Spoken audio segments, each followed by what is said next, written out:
To wrap these Herkimer studs, what I do is I first start with a length of wire and I make sure the post is a little bit longer than what I intend because I might trim.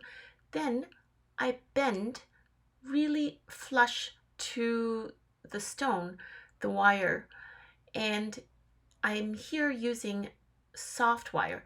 If it is the case that you have hard and it's hard to bend, you can use the back of something hard and push down. Then I take the wire and I carefully, making sure that it takes on the Herkimer, I wrap on either side of this stone.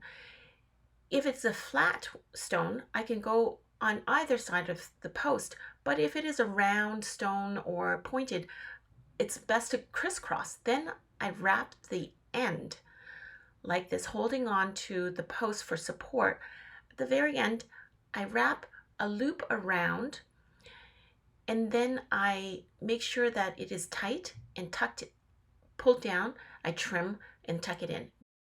This is what the wiring looks like in the finished result. To cut the post, use flush cutters, which are flat on one side, as opposed to some cutters are wedged on both sides, which would mean it comes to a point and you'll have to file it a lot more to get it flat.